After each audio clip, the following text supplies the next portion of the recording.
तो प्रारंभ करें हम लोग। तो संसार के बेसिक बिल्डिंग ब्लॉक्स थोड़ा बहुत श्री अरविंद हम लोगों को परिचय करा रहे हैं संसार का, हमारे अनुभव का, लेकिन इसके पीछे जो रियलिटी है उसके बारे में। ये केवल एक पूर्व परिचय है। अब श्री अरविंद जो संसार में जो पीछे जो रियलिटी है उसका मूल अगर उसको डिस्क्राइब करने को कहा जाए तो ये सच्चिदानंद। तो इसके ये एक ही है पर ट्राइयून रियलिटी कहा गया। सत्य और इन्फिनिट एग्जिस्टेंस, चित जो इन्फिनिट कॉन्शियसनेस और उसमें फोर्स इनहेरेंट है, और इसको हम लोग वन बाय वन आएंगे। और आनंद, इन्फिनिट आनंद, सो इन्फिनिट सच्चिदानंद। तो इसका हम लोग देखते हैं कि भारतीय पुराणों में और उसके पहले भी यही चार ओरिजिनल ग्रेटेस्ट गॉड्स हैं। Brahma is infinite existence. पुराणों में नहीं, पुराणों में वो अलग अलग उनके लोक हो जाते हैं, किंतु इनका जो ओरिजिनल स्वरूप है, Brahma represents the infinite existence, Vishnu represents the infinite consciousness, Shiva the infinite force and Krishna the infinite Ananda. तो ये चार जो एस्पेक्ट हैं डिवाइन के, यही चार हम हर जगह देखते हैं सृष्टि के अंदर। हम सब के अंदर भी हम अगर देखें, अगर कोई पूछे तुम हो, तो कितना भी व्यक्ति नॉन बीइंग और मेटीरियलिस्ट हो वो कहेगा हाँ मैं हूँ। आइडेंटिटी कार्ड दिखाओ, भाई मैं जानता हूँ कि मैं हूँ। आइडेंटिटी कार्ड तुम्हारे लिए हैं। तो हर किसी के अंदर एक लिमिटेड एग्जिस्टेंस है, लिमिटेड है। और ये केवल हमारे लिए नहीं, हर एक जीव के अंदर, वहीं से उसके अंदर सारी चीज़ें उत्पन्न होती, लिमिटेड एग्जिस्टेंस। और हर किसी के अंदर एक लिमिटेड कॉन्शियसनेस है। इवन जड़ तत्व के अंदर एक लिमिटेड कॉन्शियसनेस है, जिसके आधार पर वो अपने आप को एक सीमा में बंद करके काम करता है। केओस नहीं होता है, वरना केओस होना चाहिए। और प्राण तत्व के अंदर, प्लांट्स के अंदर, पशु के अंदर एक लिमिटेड कॉन्शियसनेस है, लिमिटेड नॉलेज जो उसके लिए जितना आवश्यक है। और हर चीज के अंदर एक लिमिटेड फोर्स है, और हर चीज के अंदर एक लिमिटेड आनंद है। इवन जो जड़ जगत है उसके अंदर एक आनंद है। तभी हम लोग कई बार जब आदमी मनुष्य से दुखी हो जाता है तो वो जा कर के जंगल में किसी पहाड़ का दर्शन करके, किसी नदी को देख के, समुद्र को देख करके उसके अंदर फिर से आनंद का संचार होने लगता है, क्योंकि उसके अंदर वो चीज़ है। तो प्रारंभ वहाँ से होता है। अब श्री अरविंद ये तीनों एस्पेक्ट्स को वन बाय वन ले रहे हैं, सत, चित शक्ति और आनंद। तो पहले वो प्योर एग्जिस्टेंट, एग्जिस्टेंस नहीं कह रहे हैं, एग्जिस्टेंट, वह जो एग्जिस्ट करता है। हम सब के अंदर एक ही है जो एग्जिस्टेंट है। तो इसीलिए प्योर, शुद्ध, जो मिक्स्ड एग्जिस्टेंस है, मैं फला फला हूं, मैं ऐसा हूं वैसा हूं, जो प्योर एग्जिस्टेंट है, जो एकमात्र प्रत्येक प्राणी के अंदर वास करता है। तो यहां पर श्री अरविंद बताते हैं कि ये हमको उनको जानने के लिए अपने ही चक्षुओं को अंदर की ओर मोड़ना होगा। और जब हम देखते हैं इस संसार को तो कहते हैं वो एग्जिस्टेंस का थोड़ी सी झलक मिलती है। जब हम देखते हैं इस निखिल ब्रह्मांड को, एक बड़ी सुंदर एक भजन है नरसिंह मेहता का, निखिल ब्रह्मांड में एक तो ही हरि। रियली उसको देखने से, केवल इस संसार को अगर हम देखें, अनेकों अनेकों तारे ड्रिफ्ट कर रहे हैं, कितने जो खत्म हो गए हैं फिर भी उनका प्रकाश आज पहुंच रहा है, कितने जो जन्म ले चुके हैं जिनको हम नहीं जानते, किस में वो ड्रिफ्ट कर रहे हैं, किस ईथर में कहाँ एक्सपैंड कर रहे हैं। It is truly mind boggling. बहुत ही एक सोबरिंग एक्सपीरियंस है।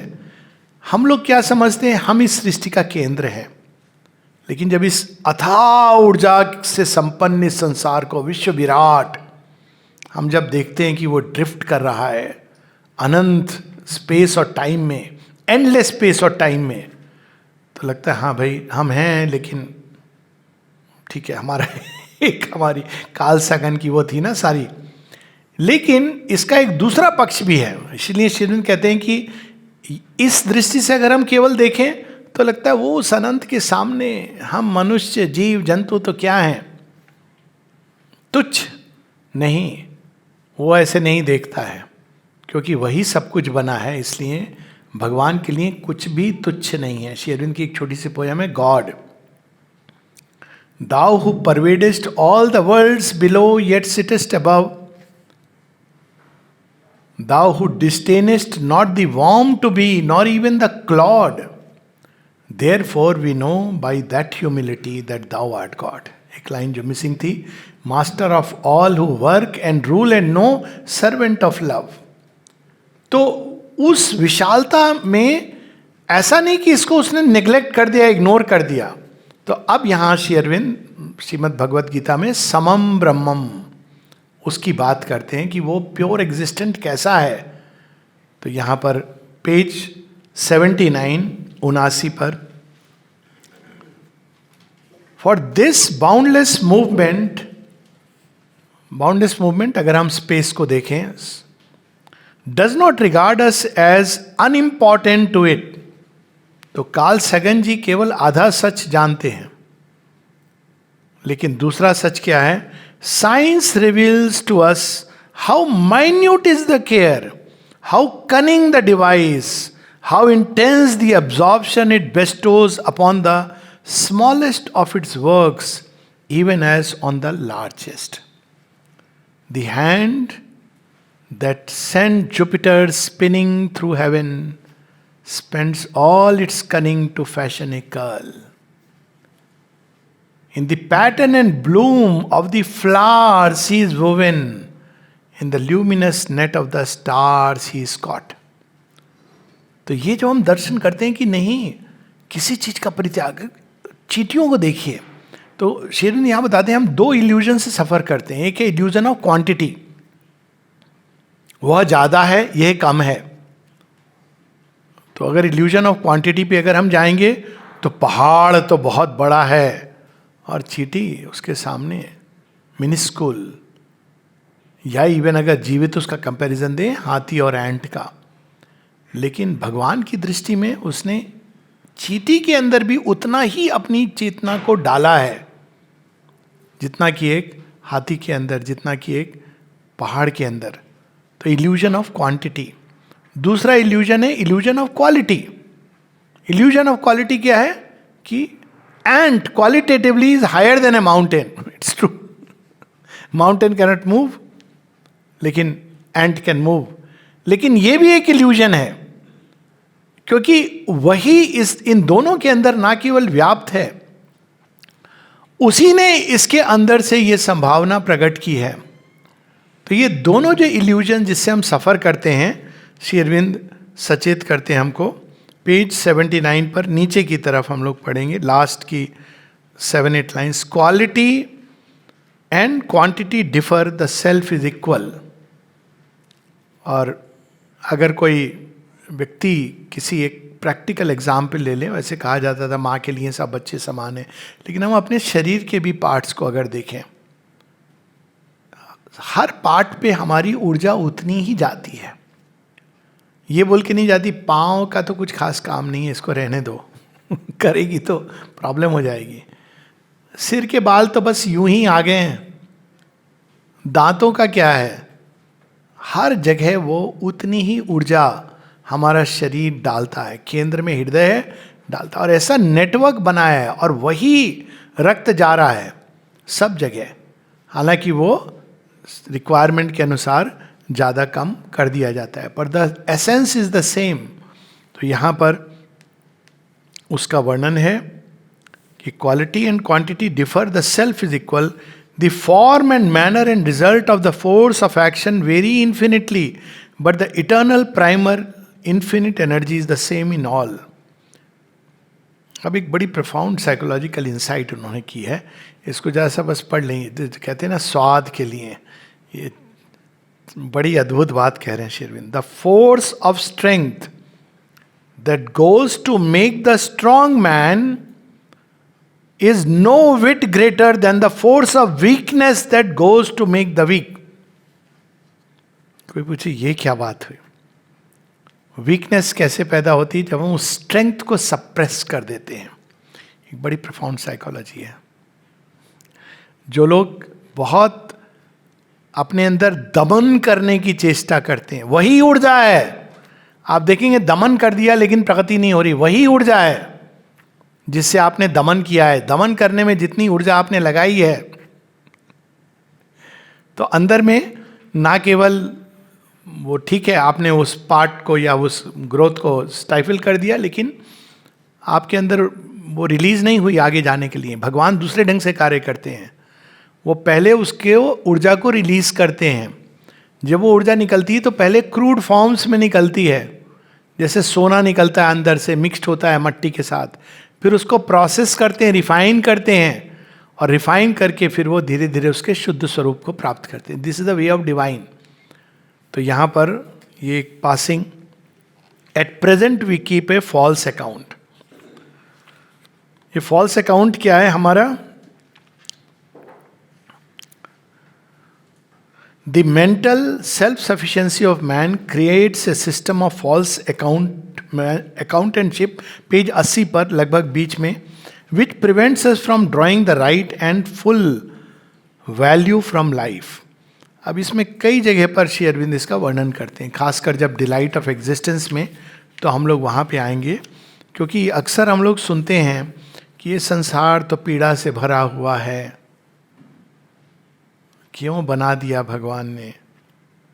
तो उनसे कभी कभी पूछने का मन करता है, आपको निकलने का मार्ग चाहिए, चले जाइए. आईसिस वाले तो एकदम सीधा सर तन से जुदा करके निकाल देंगे. निकलना ही है ना संसार से.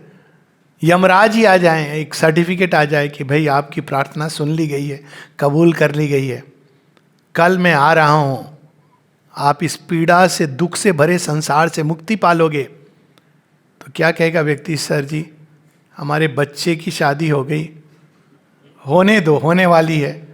फिर कहें अच्छा ठीक है, वो लीलावती कलावती की कहानी की तरह फिर आ जाएं. 2 साल बाद शादी हो गई, हाँ बस पोते का मुंह देखना है. संसार बड़ी पीड़ा से भरा है. ये जो है इट इज नॉट ट्रू. संसार में अगर हम सम ऑफ अकाउंट लेंगे तो it is much more full of Joy and pleasure. ये फैक्ट है. इंडिविजुअल्स की बात नहीं, बट ओवरऑल टोटलिटी की.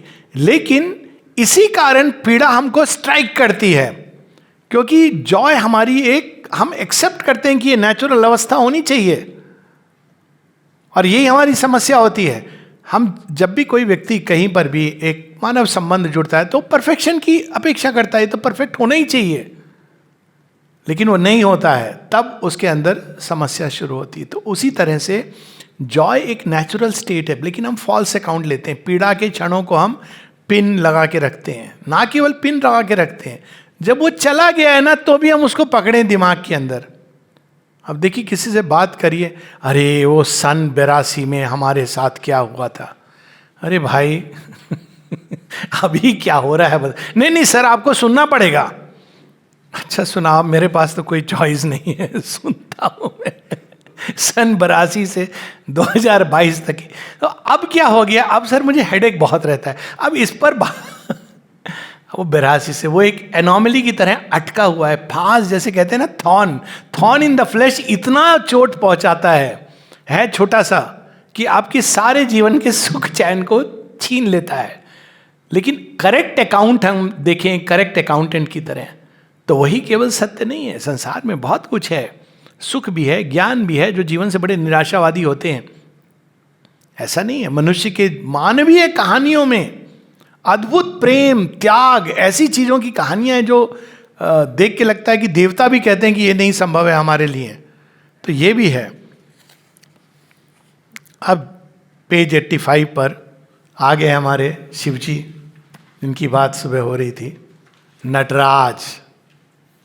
हम नटराज का अलग अलग वर्णन तो सुना है. लोग अक्सर अनफॉर्चुनेटली कहते हैं this is the dance of destruction. पर this is the dance of new creation. अब देखिए श्री अरविंद क्या कह रहे हैं. 85 लास्ट के 5-6 line. World existence is the ecstatic dance of Shiva, which multiplies the body of the God numberlessly to the view. अनेकों अनेकों अपने अंदर से शिव समान शक्तियां, ऊर्जाएं प्रकट कर रहे हैं.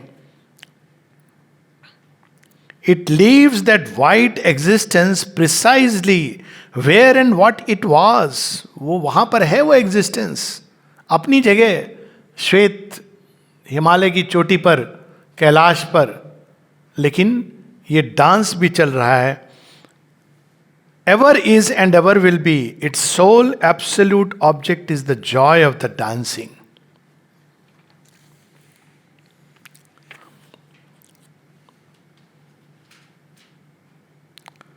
नेक्स्ट पेज पर या इसी पेज पर last line. But as we cannot describe or think out the absolute in itself, beyond stability and movement, beyond unity and multitude, nor is that at all our business, we must accept the double fact. अब ये हम लोगों को तैयारी हो रही है next chapter में आने की, क्योंकि हम लोग एग्जिस्टेंस और कॉन्शियसनेस, पुरुष और प्रकृति के बीच में एक खाई डाल देते हैं, और वहीं उसी खाई से प्रारंभ होती है ये समस्या. जड़ तत्व क्या है? ये तो प्रकृति है, और पुरुष वो तो परे है, इसके परे. पुरुष का काम है काउच पोटैटो बन के बैठना, और प्रकृति का काम है रसोई घर, बिस्तर पे ठीक से सब तैयार करना, देखभाल करना. तो इस कारण ये हमने विभक्त किया है. But in their core they are one. वो नेक्स्ट चैप्टर में आएगा, लेकिन इसको पढ़ें हम जरा ये अंदाज. We must accept the double fact, admit both Shiva and Kali, and seek to know what is this measureless movement in time and space with regard to that timeless and spaceless pure existence. बिना शिव के काली का नित्य संभव नहीं है, और बिना काली के नित्य के शिव शव हैं. तो ये दोनों, ये दो अलग नहीं हैं. पुरुष और प्रकृति, ईश्वर और शक्ति, they are one in essence but two in manifestation. तो वो नेक्स्ट चैप्टर का विषय है. Conscious force, chapter 10. तो प्योर एग्जिस्टेंट, जो शुद्ध सत्ता, हम सब के अंदर, हम सब सत्तावान हैं, लेकिन हमारे अंदर वो मिक्स्ड है. कभी हम माइंड से आइडेंटिफाई करते हैं, थॉट से, और कहते हैं आई एम दिस. कभी फीलिंग्स के साथ आई एम दिस, कभी विल के साथ, कभी देह के साथ आई एम दिस. लेकिन जो शुद्ध सत्ता है वही सबके अंदर है, लेकिन वो इन सबसे कंडीशनड हो के भी वो अपने आप को जानती है. It is conscious of it self. So that is the difference.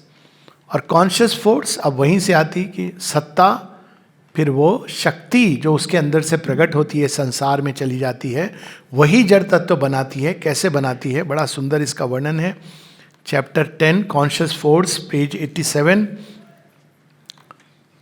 पंच तत्व हम सब ने सुना है. पंच तत्व की बात यहाँ श्री अरविंद कह रहे हैं कि प्रारंभ में वही जो एक है वो मैटर अपने ही अंदर से प्रकट करता है. किस लिए? मैनिफेस्ट करने के लिए. Original matter. कैसे? नाद के द्वारा, स्पंदन के द्वारा. ये हम लोग जानते हैं कि वो ओरिजिनल स्पंदन. तो स्पंदन क्या करता है? स्पंदन की एक ऑटोमेटिकली ये स्पेस और टाइम क्रिएट करता है. क्यों? क्योंकि वो फैलता जाएगा, उसका एंड नहीं होता है कहीं पर भी. इवन साउंड जो होती है वो ट्रैवल करती चली, क्षीण होती चली जाएगी. तो स्पंदन ट्रैवल करता रहता है, ट्रैवल करता रहता है. तो जहां जहां ट्रैवल करता है वो स्पेस, वो एक जगह स्थित है, लेकिन स्पंदन, नाद, वो ट्रैवल करता जा रहा है, स्पेस. और जब वो ट्रैवल करता है तो उसकी गति से ही काल उत्पन्न होता है. अभी यहां था, अब वहां है. हम लोग अपनी दृष्टि से साइंस समझती इवेंट्स के द्वारा. अभी इवेंट्स प्रारंभ ही नहीं हुए हैं, लेकिन काल का जन्म हो जाता है. ब्रह्मन एक्सटेंडिंग हिमसेल्फ बिकम्स स्पेस. ब्रह्मन इन मोबिलिटी बिकम्स टाइम. तो वही अपने अंदर से काल और देश इनको प्रकट करता है। What about causality? आएगी वो, लेकिन ये स्पंदन फैलता जाएगा तो इससे नाम रूप कैसे बनेंगे? वो तो तब बनेंगे जब इसके स्पंदन में कोई ऑब्स्ट्रक्शन आए, कोई ऑब्स्टेकल आए। जैसे आप लहरें उठती हैं, लहरें आ रही हैं, अचानक कोई चीज वो शोर से टकराएं या दूसरी लहरों से टकराएं तो कुछ क्षण के लिए आप देखेंगे उसके अंदर एक शोभ पैदा होता है और उससे एक टेम्पररी आकृति जन्म लेती है, फिर वो कोलैप्स कर जाती है। तो वह जो तत्व जो इस स्पंदन के अंदर शोभ पैदा करता है, उसी को मॉडिफाई करके वही अपने आप को अपने अंदर से खुद को ऐसे मॉडिफाई करता है कि वायु तत्व प्रकट होता है। अब वायु तत्व के साथ क्रिस क्रॉस शुरू हो गया। इधर से नॉर्दर्ली विंड्स, वेस्टर्ली विंड्स, आप देखेंगे जब पूरा वेदर पैटर्न, तो कभी वेस्टर्ली विंड चल रही, कभी नॉर्दर्ली, कभी उधर से आ रही हैं, क्रिस क्रॉस करके कभी वो हरिकेन बना रही हैं। ये सारी चीज़ें वायु तत्व से प्रकट होती हैं।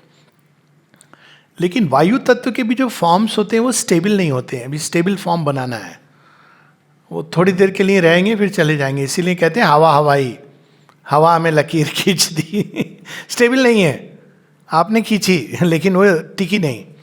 तो अब उसी को मॉडिफाई करके परस्पर घर्षण से अग्नि तत्व उसके से अंदर से निकलता है, एक ही के अंदर से निकल रहे हैं, मॉडिफाई करते हुए वायु के फ्रिक्शन से अग्नि तत्व प्रकट हो रहा है। और अग्नि तत्व क्या करता है? अग्नि तत्व में हम देखते हैं कि स्टेबल फॉर्म्स थोड़ी देर के लिए प्रकट होना शुरू होते हैं। तो अग्नि तत्व और अग्नि तत्व को मॉडिफाई करके जल तत्व जो अब और अधिक स्टेबिलिटी की तरफ जा रहा है, और जल तत्व जब पूरी तरह अपने आप को कंडेंस कर लेता है तो पृथ्वी तत्व प्रकट होता है। लेकिन तत्वों को प्रकट होना काफी नहीं है, कौन है इनको अनुभव करेगा? तो प्रत्येक तत्व से जुड़ी एक इंद्रिय है, नाद, ये जो ओरिजिनल वाइब्रेशन है, स्पेस, इथरिक स्पेस, स्पेस आकाशीय तत्व जिसके अंदर ये नाद ब्रह्म के रूप में फैल रहा है। तो इंद्रिय कौन सी होगी? कान, श्रवण इंद्रिय, ये उस वाइब्रेशन को रिसीव करने के लिए। ये हमारा कान तो इसका बहुत निम्न डिस्टॉर्शन है। जो ओरिजिनल इंद्रिय मनुष्य के साथ नहीं, ये हमारी सोच है। ओरिजिनल इंद्रिय जो डिवाइन के भी अंदर वो रिसीव खुद ही बन जाते हैं, वो पुरुष जो रिसीव करते हैं नाद को, और वो श्रवण इंद्रिय बन जाती है। फिर वायु तत्व, वायु कैसे करती है? गाने आते हैं ना, वायु की तरह तुमने छुआ, देखिए हवा का झोंका छू गया, केरेस कर गया, पसीना पोंछ दिया। देखिए वायु तत्व के साथ ये चीज जुड़ी हुई है, टच, टच जो उसको महसूस करती है। उसके बाद आई अग्नि तत्व। अग्नि तत्व में प्रकाश भी है, ऊर्जा भी है, और वहां से चक्षु, द साइट, जो इस अग्नि तत्व को रिसीव करती है और वो रूप गढ़ती है। और जल तत्व के साथ आता है स्वाद, रस, बिना रस के रसगुल्ला कैसा। तो ये रस जो ग्रहण करती है इंद्रिया वो है टेस्ट। और जो पृथ्वी तत्व है वो तो हम सब जानते हैं, फेमस है। जब पहली बारिश होती है तो धरती की गंध, जिससे पशु अपने संतानों को पहचानते हैं। उनके पास ना कपड़े होते हैं अलग अलग, ना नाम से पुकार सकते हैं, कई तो एक जैसे लगते हैं। पहचानते कैसे? स्मेल के द्वारा। हर पशु की अपनी एक यूनिक स्मेल है जो, और कभी कभी जब मनुष्य उसको हैंडल करने लगते हैं बच्चे को, तो उसकी माँ एक्सेप्ट नहीं करती क्योंकि वो स्मेल से ही पहचानती है। तो ये पंच तत्व और उनको रिसीव करने के लिए पंचेंद्रिया। तो ये तो ठीक है, अब मैटर हो गया, ये सब बन गया, जड़ तत्व भी बन गया, उसको रिसीव करने के लिए बन गया। लेकिन फिर अनुभव कौन कर रहा है? तो इसके लिए सांख्य ने महत जो इसको एक्सटेंड करता है, और अहंकार, इसकी बात कही। अहंकार जो इसको हर चीज को अलग अलग करके देख रहा है, उसका अर्थ ढूंढ रहा है। और उसके बाद में कि इसके अंदर चेतना कैसे आई, वो कैसे सचेत हो रहा है, तो उन्होंने पुरुष को वहां खड़ा कर दिया। Ultimately intelligence is coming from there. पुरुष का क्या काम है? टॉर्च लाइट दिखा के इल्यूमिन कर रहा है। जहां वो इल्यूमिन जितना करता है तो उसके अंदर वो प्रकाश आ जाता है। जब वो टॉर्च लाइट टर्न कर लेते हैं तो अंधकार छा जाता है। तो ये एक सांख्य की वो है, ये एक बेस लाइन है। जो श्री कृष्ण भी इसकी बात करते हैं और श्री अरविंद भी बात करते हैं, लेकिन इतना काफ़ी नहीं है। तो वो इसके आगे की बात करते हैं और हम लोग उस पार्ट को पढ़ेंगे।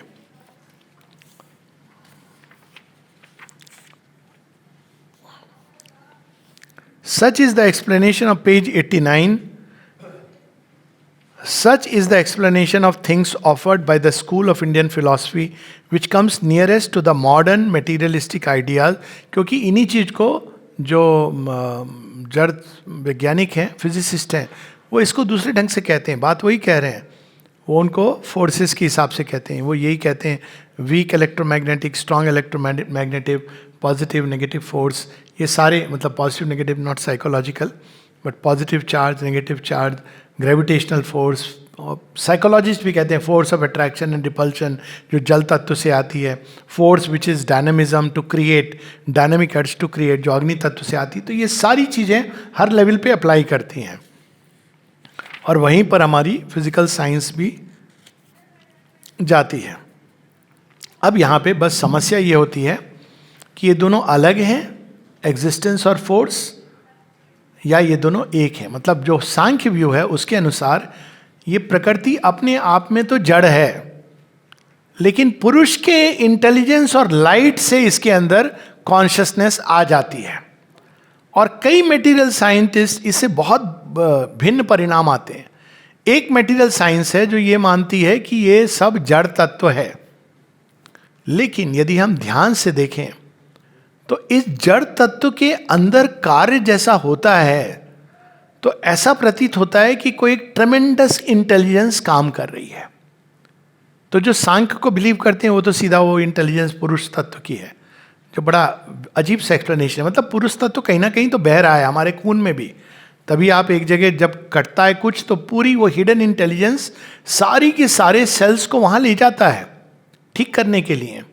वो ऑटोमेटिकली ये बॉडी के अंदर एक हिडन इंटेलिजेंस वर्क्स, हर चीज के अंदर रिफ्लेक्स एक्शन, सब जगह हम देखते हैं कि हिडन इंटेलिजेंस काम कर रही है। तो क्या वो इंटेलिजेंस, वह शक्ति जो कार्य कर रही है उससे अलग है, या वो उस शक्ति के अंदर अंतर्निहित है? ये क्वेश्चन है, ये प्रश्न है। और इस प्रश्न के उत्तर पर ये दो धाराएं निकलती हैं। यदि वह अलग है तो सांख्य का जो उपाय है कि प्रकृति को अपने आप को खींच के प्रकृति से अंदर पुरुष में समाधिष्ट हो जाना चाहिए, इज द लॉजिकल कंक्लूजन। और यदि ये दोनों अलग नहीं हैं, सब जगह एक साथ हैं, तो फिर पुरुष की इंटेलिजेंस से उसके अंदर छिपी संभावनाओं को प्रकृति प्रकट कर रही है, तो हमको उस प्रकटन में सहयोग देना चाहिए। तो यहां पर ये दो डिफरेंट थॉट्स आ जाते हैं। इसको Shri Aurobindo page 90, we are aware of an existence which is not compelled by the movement. How then does this movement alien to its eternal repose come to take place in it? ये सच है कि शुद्ध सत्य वो तो अपने आप में है, वो बस है। तो उस है के अंदर होना है, ये कहां से आ गया? और ये वास्तव में ऋग्वेद में भी यही है, इंपल्शन जो आती है ऑलरेडी है, तो फिर होना क्या है? ये होना है जिसको बिकमिंग, क्यों उसके अंदर ये प्रवृत्ति आई? तो अगर हम कहेंगे उनके अंदर प्रवृत्ति नहीं आई, तो फिर मतलब दो हमने द्वैतवाद में चले गए कि एक है जिसके अंदर है और दूसरा कहीं से मूवमेंट आ गया जिसने इसको इन्वेड कर दिया। Miss Maya walked through the door and Mister Brahman was completely taken aback and they both walk together hand in hand. पर अगर हम कहें कि Miss Maya and Mister Brahman are together, तब यह समस्या सॉल्व हो जाती है। तो यहां, और अगर सच्चा अद्वैत है तो आपको वही कंक्लूजन पे जाना पड़ेगा। भगवान को, उनकी ईश्वर को उनकी शक्ति से अलग करना, मतलब वो वास्तव में अद्वैत नहीं हो सकता है। It by it's nature becomes a kind of द्वैत। मतलब अब दो चीजें हो गई, एक सेंटर जो एग्जिस्टेंस के लिए सेंटर है, सत्ता है, और दूसरा जो मूवमेंट का इंपल्शन है। लेकिन ईश उपनिषद क्या कहती है? ईशावास्यम यदम सर्वम यत किंच जगत्याम जगत। हर चीज के अंदर वो प्योर एग्जिस्टेंट है। तो यहां पर श्री अरविंद कहते हैं How then does the movement, alien to its eternal repose, come to take place in it? By what cause? By what possibility? By what mysterious impulsion? The answer most approved by the ancient Indian mind was that force is inherent in existence. Shiv and Kali, Brahman and Shakti are one and not two who are separable. Force inherent in existence may be at rest or it may be in motion. But when it is at rest, it exists nonetheless and is not abolished, diminished or in any way essentially altered. और ये हमारे जीवन का practical experience भी है. भीम सो रहे हैं, mighty Gadadhar किसके रसोई में, वो कौन सा था, वो उत्तर के पिता, विराट प्रदेश, विराट, वो राजा सुशर्मा क्या नाम था, तो वहां पे वो सो रहे हैं. क्या भीम कम भीम है? नहीं, लेकिन सारी शक्ति ऊर्जा उस समय एक निस्तेज निश्चेष्ट पड़े हैं. काली रूपनी द्रौपदी आती हैं. ये महाभारत में है, ओरिजिनल महाभारत. कहती हैं, सो कैसे रहे हो तुम, लज्जा नहीं आती? पता नहीं है कि द्रौपदी के साथ क्या हुआ है. जब कीचक जैसा दुष्ट जीवित है, तुम सो कैसे रहे हो? उठो, जागो भीम. अब क्या होता है, नाउ भीम अपने भीमत्व को अंदर से प्रकट करते हैं और उसके बाद जो होता है वो हम सब जानते हैं. तो जब भीम सो रहे थे तो क्या वो शक्तिहीन थे? नहीं, पूरी शक्ति उनके अंदर थी. जब वो जागती है तो वही शक्ति संसार में कीचक वध और धृतराष्ट्र के 100 बच्चों का वध करती है. बच्चे नहीं, दुष्ट बच्चे, बच्चे नहीं, दुष्ट मनुष्य. बच्चे नहीं. भीम ने कहा भी था, जब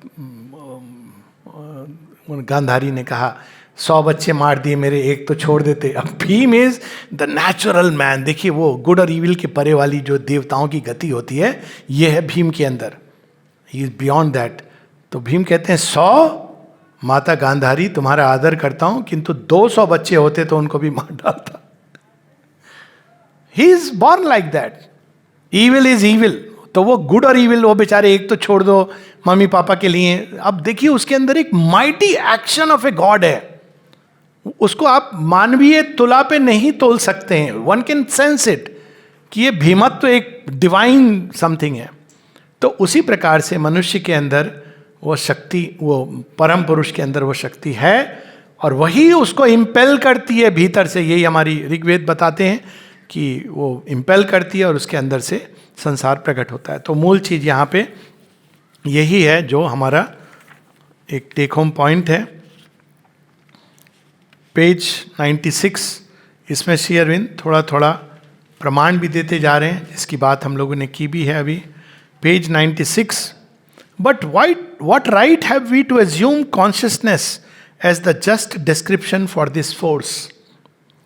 For consciousness implies some kind of intelligence, purposefulness, self-knowledge, even though they may not take the forms habitual to our mentality.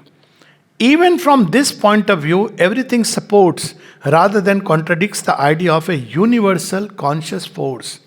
We see, for instance, in the animal, operations of a perfect purposefulness and an exact, indeed a scientifically intimate, minute knowledge which are quite beyond the capacities of the animal mentality and which man himself can only acquire by long culture and education, and even then uses with a much less sure rapidity.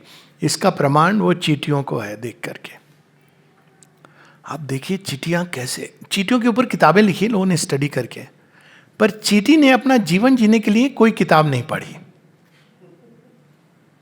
लेकिन चींटी जानती है बरसात का मौसम होने वाला है, वो जानती है कहाँ से मुझे पता नहीं कहाँ से आ जाती हैं.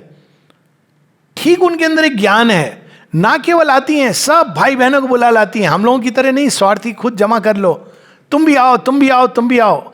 और वो परस्पर सहयोग भी देते हैं. Ant colonies are a perfect example कि force is conscious that is inherent in every existence.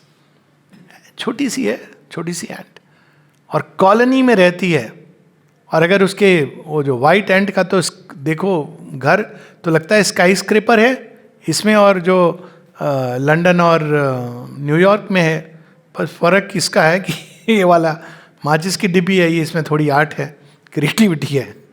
So this is how जब हम देखते हैं तो लगता है कि वो कॉन्शियसनेस इनहेरेंट है। अब इससे बहुत मोमेंचुअस परिणाम, मतलब अगर जो प्रकृति है वो कॉन्शियस है तो इसका अर्थ है कि हमको इसके साथ अपना संबंध चेंज करना होगा। इसके अंदर एक इंटेलिजेंस ऑपरेट कर रही है, हमारी एक एक अणु के अंदर, सेल्स के अंदर एक इंटेलिजेंस है। तो जब हम बीमार पड़ते हैं तो ये इंटेलिजेंस कैसे ऑपरेट कर रही है हमको ये समझना है। क्या हम इसको अपग्रेड कर सकते हैं, क्या दूसरा रिस्पॉन्स दे सकते हैं? और ये सब श्री अरविंद बताते हैं कि हम दे सकते हैं, क्योंकि इसके अंदर वही इंटेलिजेंस ऑपरेट कर रही है जो शुद्ध सच्चिदानंद की है। और फिर कहते हैं कि एक ही ऑब्जेक्शन इसमें है कि व्हाट अबाउट वेस्ट। प्रकृति अगर कॉन्शियस है, इंटेलिजेंट है, तो वेस्ट क्यों होता है? ये भी बात हुई ना, सुबह बात हो रही थी कि 5 बिलियन ईयर्स या 15 मिलियन ईयर्स मनुष्य ही है, और 15 बिलियन ईयर्स से तो ये मैटर बना है, तो इतना वेस्ट करने की क्या जरूरत है? तो यहाँ इसका उत्तर श्री अरविंद कहते हैं, we give the name of waste, इसी पेज पर नीचे है। But obviously this is an objection based on the limitations of our human intellect which seeks to impose its own particular rationality good enough for limited human ends on the general operations of the world force. We see only part of nature's purpose, and all that does not deserve that purpose we call waste. लेकिन is it really waste? अगर हम प्रकृति को देखें, मनुष्य जीवन में भी हम कहते हैं waste, but that waste is also उपयोगी। ये पुराने समय में भारतवर्ष में हम लोग ये जानते थे कि वेस्ट भी एक फीड करता है, खाद बन के वो पुष्प पल्लवित होंगे, वही भोजन बनाएगा जिसको आप फिर खाएंगे, फिर आप वेस्ट पैदा करेंगे। ये हमको लगता है, हमारा कंसेप्शन है वेस्ट का, पर प्रकृति के समग्र दृष्टि में कुछ भी वेस्ट नहीं है। हर चीज का यूटिलाइज, कई लोग ऐसा कहते हैं, इसमें कई लेवल्स पे अप्लाई करती है हर एक बात, कि मुझे लगता है कि मेरा जीवन तो वेस्ट गया, 60 साल की उम्र बीत गई, बर्बाद किया जीवन, अब जाके पता चला। तो उत्तर ये 60 साल की प्रोसेस थी यहां पहुंचने के लिए, वेस्ट नहीं था। वेस्ट हमारी लिमिटेड ह्यूमन मेंटालिटी कहती है। जब कई बार माता पिता चाहते हैं कि मेरे बच्चे से कोई भूल ना हो, तो उनको बताना चाहिए ये भूलें करके आप यहां पहुंचे हो, उसको अपने हिस्से की भूलें कर लेने दो। ये हम लोगों को ये मेंटालिटी में है कि परफेक्शन फटाक से आ जाए, पर परफेक्शन बिल्ड करना, माता जी एक उदाहरण देती हैं कि ताश के 2 पत्ते हैं, आपको कहा जाए इनको बैलेंस कर दो तो आप कर लेंगे, दोनों को जोड़ देंगे एक दूसरे से ऐसे। 4 पत्ते आ जाएं थोड़ा कठिन होगा, 52 पत्तों से आप बनाइए, देखिए आप कहेंगे ये तो लगभग इम्पॉसिबल है। अब भगवान ऐसी परफेक्शन बनाना चाहता है तो समय तो लगेगा जी। मैकडोनल्ड वाला काम नहीं करते, उन्होंने तो ओरिजिनली मैकडोनल्ड KFC को बाहर रखा है, हम लोगों ने इनवाइट कर लिया, वो अलग बात है, पर वो धीमी आंच में जो दाल बनती थी उसको कोई फास्ट फूड रिप्रोड्यूस नहीं कर सकता, ये हम सब जानते हैं। तो ये जो उसका वेस्ट, यही जैसे प्यालियां बनी ना, अभी हम लोग चाय पी रहे हैं, तो कई लोग कहेंगे कि वेस्ट ये क्या है, आप लोग वो तोड़ दिया, आपने उसको फेंक दिया। हम देखिए, हमने तो ग्लास बनाया, ग्लास में आप पियो, धो लो, स्टील। तो this is a very foolish way of looking at it. क्यों? क्योंकि इवन जहाँ तोड़ दिया, तोड़ा भी नहीं उसको, आप उसका उपयोग होगा मिट्टी बन, लेकिन जहाँ तोड़ दिया आपने, वो जब मिट्टी के कुल्हड़ में चाय पी तो आपने चाय के अंदर वो बहुत सारे माइक्रो न्यूट्रिएंट्स और मिनरल्स मिल गए जो आपके शरीर के लिए उपयोगी है। बहुत लेबर के बाद हमको पता चलेगा हाँ यार वो तो बड़ी अच्छी चीज थी कुल्हड़ वाली चाय, स्वादिष्ट की बात नहीं है, मिट्टी के अंदर ये माइक्रो, अब आप देखिए कितनी डिफिशिएंसीज हो रही हैं इनकी, माइक्रो न्यूट्रिएंट्स, माइक्रो मिनरल्स, ये अब डिस्कवर कर रहे हैं मिट्टी के अंदर ये सारी चीज़ें। मिट्टी खासकर अर्थ का जो मैटर है उसके अंदर सारे एलिमेंट्स हैं जो सारे संसार में सृष्टि में पाए जाते हैं। अब मैं इस पर, ये हमारा विषय नहीं है तो उसे बोल, लेकिन आप देखिए even waste is utilised by nature for a great purposes. तो वो कहते हैं कि ये हमारा एक apparent waste, so appearing from the individual point of view, which yet, next page पे है, we may be sure subserves well enough the large and universal purpose of things. That part of our intention which we can detect, nature gets done surely enough in spite of, perhaps really by virtue of her apparent waste. We may well trust to her in the rest which we do not yet detect. तो यहाँ पर conscious force इस सृष्टि में operate कर रही है। अब ये 2 चैप्टर हैं, द डिलाइट, सत चित, ये दोनों आ गए। सत प्योर एग्जिस्टेंट, चित तपस, कॉन्शियस फोर्स। अब आनंद, अब यहाँ पे भी समस्या आती है। सच्चिदानंद, ये धरती कैसे जीवन बना दिया जिसमें सुख दुख और इसके फेरे में हमको क्यों उलझा दिया। अरे भाई, आनंद की तैयारी करनी है, पहले इतना तो चख के तुम होश में रहो। तो थोड़े से जॉय में ही एकदम इंडिया जीत गया पाकिस्तान से तो तुम्हारा माथा फिर जाता है। पहले सक्षम तो बनो आनंद को रिसीव करने के लिए। तो यहाँ पर श्री अरविंद वो सब बताते हैं। ये चैप्टर 11 और 12 है, इसमें मुख्य जो है वो 11 है। Why should Brahman, perfect, absolute, infinite, needing nothing, desiring nothing at all throw out force of consciousness to create in itself these worlds of forms. कारण क्या है? हे भगवान, तूने दुनिया क्यों बनाई? भगवान से पूछिए। भगवान से पहले पांडिचेरी का समुद्र बहुत कुछ सिखा देता है। समुद्र से पूछेंगे, भैया ये लहरें क्यों तुम खेल खेल रहे हो? कहेगा मेरी मौज में खेल रहा हूं। क्यों? मजा आ रहा है मुझे। आपको कोई ऑब्जेक्शन है? ये क्या मजा है? फॉर्म्स तुम तोड़ डालते हो। अरे तोड़ के कहां जाते हैं? Even those who sink in the great flood, where do they sink? In the victorious flood, where do they sink? Into his breast.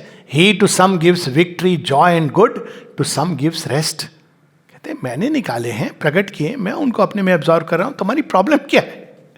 तो ये हमारी सीमित बुद्धि। तो भाई कर क्यों रहे हो? For the delight, for multiplying my delight. समुद्र बिना लहरों का भी कोई मजा आता है उसमें? मेरे अंदर है आनंद, मैं उसको मैनीफोल्ड रूप में प्रकट कर रहा हूं। आनंदम ब्रह्मेति। अब आ जाते हैं वो फाइनल उसमें। इस सृष्टि का एक ही प्रयोजन है, to multiply the Ananda of the one into Ananda of infinite. और देखिए हमारे जीवन में भी ये लागू होता है। अब आप अकेले जाकर के आपने देख ली थी केरला स्टोरी, प्रमोट नहीं कर रहा हूं मैं पिक्चर को, बट ठीक है, अच्छी फिल्म है, देखनी चाहिए, सत्य से परिचय होना चाहिए। लेकिन आपने अकेले देखी, आप देख के आ गए, आपने साथ मिल के देखी, बाद में आपने कहीं खाना खाते हुए रेस्टोरेंट में डिस्कस किया, अब ये जॉय मल्टीप्लाई हुआ ना आपका। पिकनिक पे गए, कभी सुना है कोई व्यक्ति पिकनिक अकेला जाता हो? साथ में गए तो उसका तो जॉय है। तो वो जॉय क्या होता है? मल्टीप्लाई करता है। एक समुद्र में एक लहर उठी तो उसको सुनामी कहते हैं, भागते हैं लोग। और एक समुद्र में जब कई लहरें उठती हैं तो कहते हैं अरे वाह, नर्तन हो रहा है। वो एक प्रकार का आनंद है सुनामी, और ये दूसरे प्रकार का आनंद है। तो ये सृष्टि आनंद के लिए बनी है। अब यहाँ भी हम देखते हैं कि मूलभूत डिफरेंस बुद्धिज्म से, जो कहती है कि संसार डिजायर से उत्पन्न हुआ। तो ये तो समस्या है ना, वो एग्जिस्टेंट के अंदर ही डिजायर कहाँ से आ गई? तो ये तो केवल आनंद जो अंदर है उसको प्रकट, क्रिएशन इज। और अभी भी ह्यूमन क्रिएटिविटी में भी ह्यूमन बीइंग से पूछा जाए कि सबसे ज्यादा आनंद कब आया, स्पॉन्टेनियस, वो कहेगा जब कोई नई चीज प्रकट हुई। वो एक नया थॉट हो सकता है, आहा अरे वाह, एक नया विचार कहीं से मिला, आह, एक नई पेंटिंग बनाई, ओह। इसीलिए वो उपनिषद कहती है ना, हा हा हो, नहीं कह सकते उसको। आनंद, वो जो क्रिएटिविटी का आनंद है, वो जो मल्टीप्लाई करता है, अंदर के आनंद को बाहर प्रकट करता है, तो उसके लिए सृष्टि है। तो अब समस्या आती है कि ठीक है, आनंद ने सृष्टि की, मान लेते हैं, लेकिन ये पीड़ा सुख दुख क्यों बनाया? आनंद ही बना देते। तो यहाँ पर श्री अरविंद, वो जो हम लोगों ने पहले उसकी ले चुकी है एनालॉजी की, हम थोड़ा एग्जिजरेट भी करते हैं। थोड़ी सी पीड़ा होती है, कहते हैं इस पूरा संसार ही कंडेम कर देते हैं। है पीड़ा, कोई दो राय नहीं, लेकिन केवल पीड़ा है ऐसा भी नहीं है। अगर अकाउंट लें टोटलिटी का तो हैप्पीनेस ज़्यादा है। जब हम जन्म लेते हैं तो घर वालों को सुख होता है, माता पिता को। जब विदा होते हैं बच्चों को सुख मिलता है, गए हम शांति से, हमें कोई मतलब, कहने का मतलब कि एक जॉय सृष्टि के अंदर है, इनबिल्ट है। अब उसको आप मॉरल मापदंड से देखें तो समस्या होगी। तो हमारी समस्या ये है कि हमारे पास वो दृष्टि नहीं है।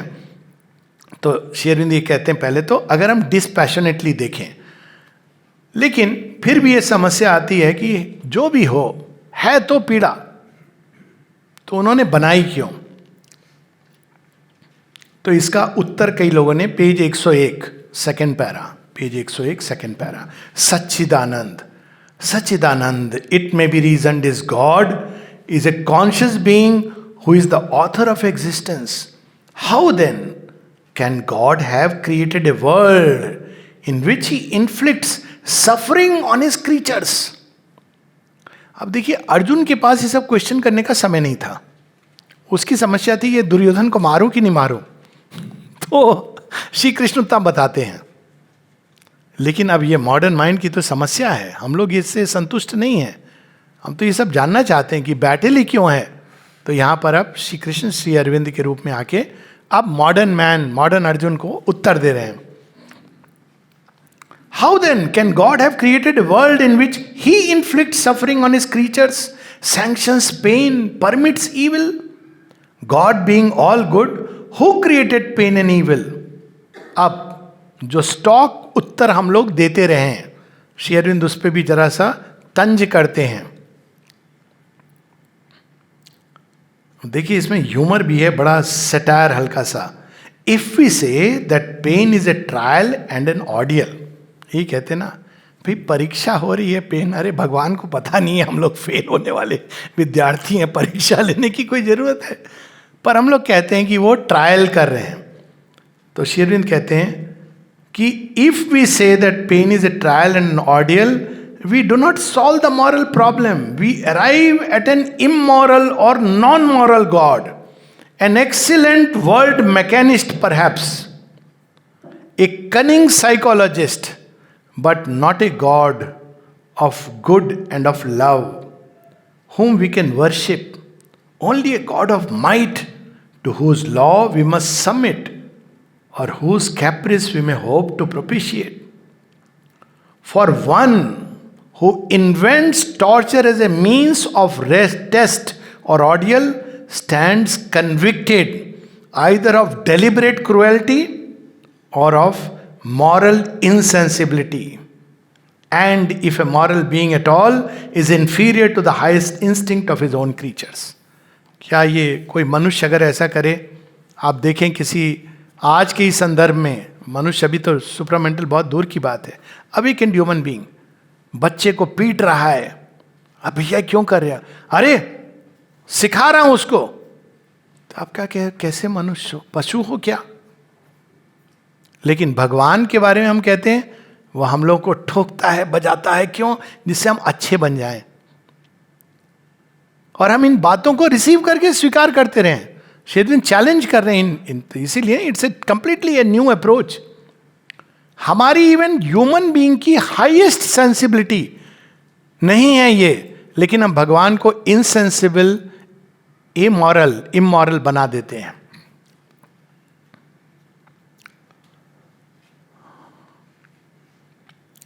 फिर दूसरा कहते हैं, खासकर जब हम ये कहें जो क्रिश्चियन और इस्लामिक गॉड है कि वो तो वहाँ पर है 7वें आसमान के ऊपर, पता नहीं अपग्रेड हो गया है, क्लाउड 9 जो भी, और ये नीचे वो दे रहा है, पनिशमेंट दे रहा है, आपको रिवार्ड दे रहा है। अरे कैसे हो तुम, जरा नीचे उतर के तो आओ, देखो ना हमारी क्या समस्या है।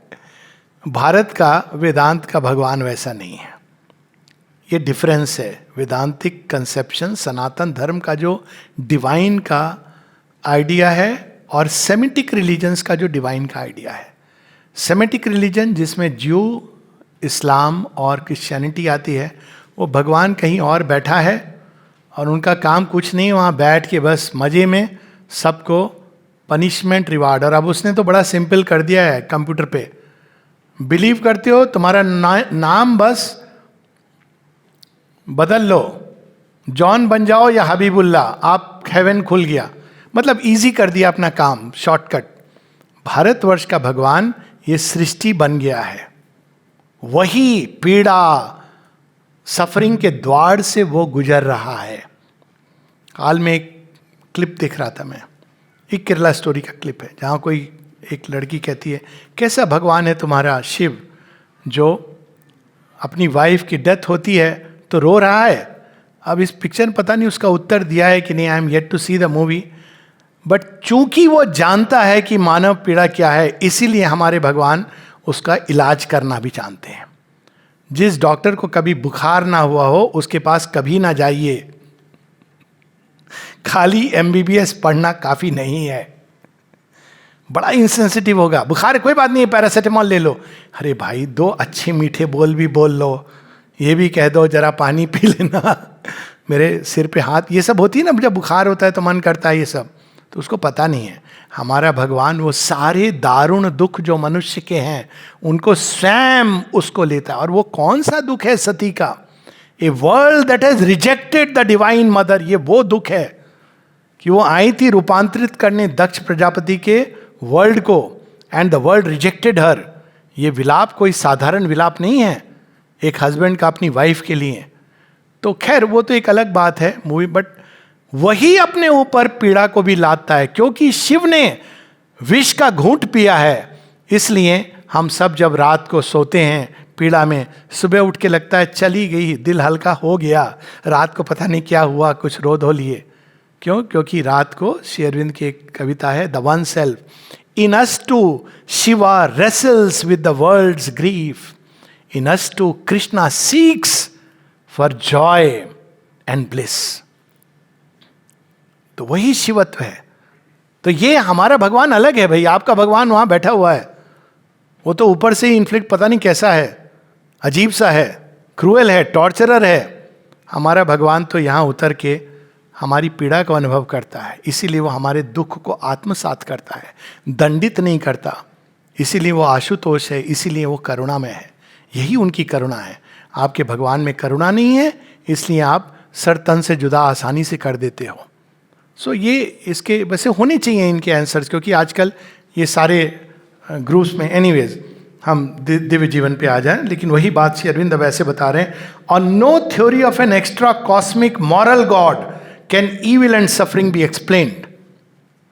आपका भगवान बहुत मॉरल होगा, लेकिन जिस मॉरल गॉड ने ऐसी धरती बनाई जिसमें पीड़ा, कष्ट, अज्ञान, अचित, अगर आप बोले अज्ञान के कारण, तो किसने ये प्रवृत्ति बनाई? और सेमिटिक रिलीजन तो वर्स्ट, बिकॉज आपके पास एक ही जन्म है, आप जिंदगी ना मिलेगी दोबारा। हम लोग तो मानते हैं दोबारा, तिबारा, चौबारा, ये हम मानते हैं रीबर्थ।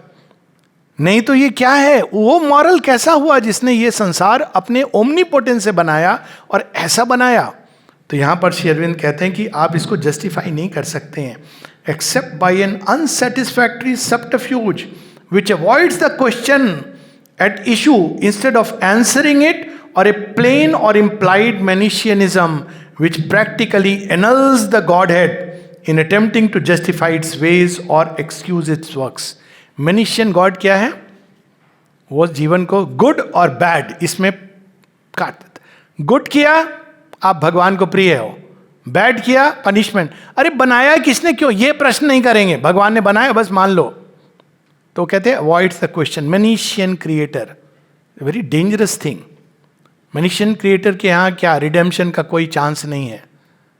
भारतवर्ष में प्रायश्चित है, पश्चाताप है, आप चेंज हो सकते हो। But such a God is not the Vedantic Sachchidananda. हमारा ईश्वर नहीं है वो. Sachchidananda of the Vedanta is one existence without a second.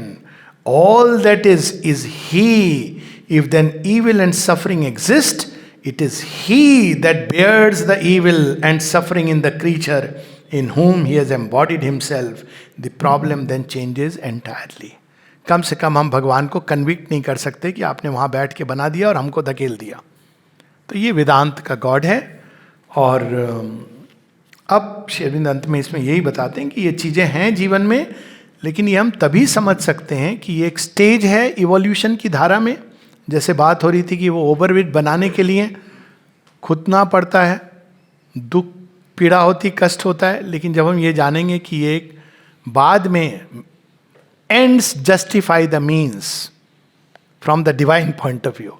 अब वो एंड प्रीफिगर्ड है. उनके ओरिजिनल प्लान में उनको पता है कि इस बच्चे को तो मुझे बनाना है मेरे जैसा, तो वो मीन्स यूज करते हैं ये सारी चीजें हमारे आत्म विकास के लिए, उनके जैसा बनाने के लिए. जिस दिन हम ये जान जाए तब समस्या नहीं है. लेकिन यदि man is the ultimate, man वही जैसा है, बस वो पाप पुण्य करके हिसाब किताब, हम लोगों ने भी यही इमेज अडॉप्ट कर दी है लेटर ऑन. कुछ पुराणों में मुझे लगता है कि ये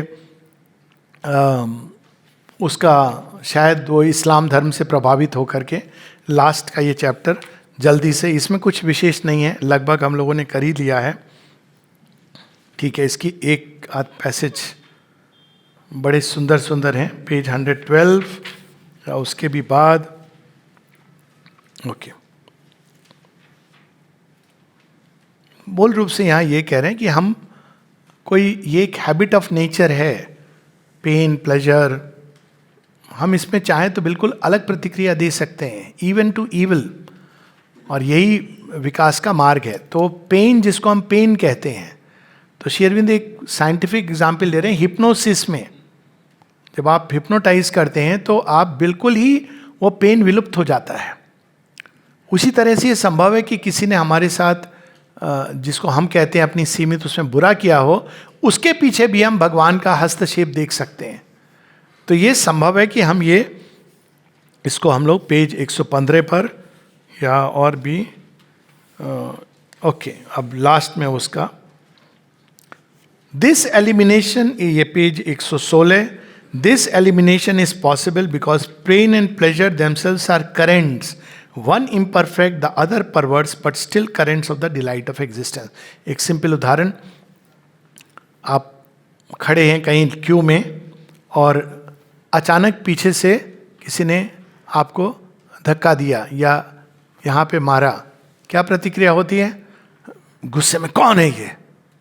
पीछे मुड़ के देखा, आपका बड़ा प्रियजन अचानक आ गया. नेक्स्ट प्रतिक्रिया क्रिया, अरे तू. यही डिफरेंस है.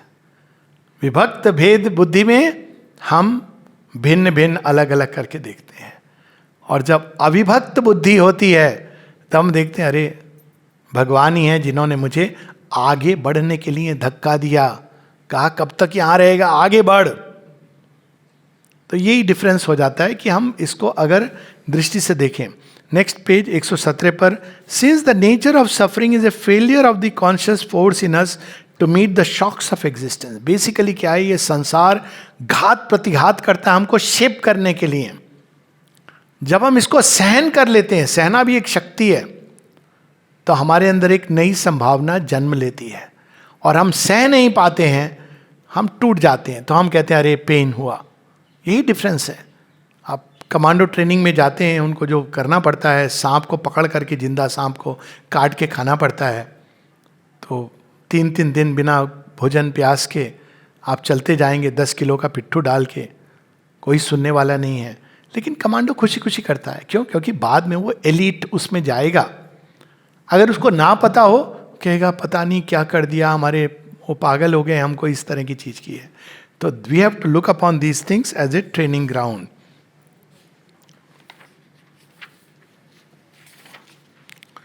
यहीं पर ये समाप्त होता है 12 चैप्टर. अब इस ये सच्चिदानंद का भाग था. अब जो नेक्स्ट 4 चैप्टर्स होंगे वहाँ क्रिएटर और ये माया, ये सृष्टि कैसे आई है, उसकी बात होगी. तो वो हम लोग कल सुबह के प्रथम सत्र में करेंगे, and then will go further to the next 4 chapters.